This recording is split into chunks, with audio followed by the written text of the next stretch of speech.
Бүгін біз сіздермен бірге present continuous'ты өтетін боламыз.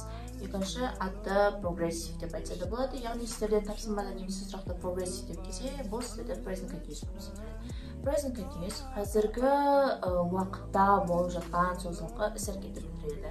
Немесе қазіргі уақытта белгілі бір уақытта болып жатқан іс-әрекет.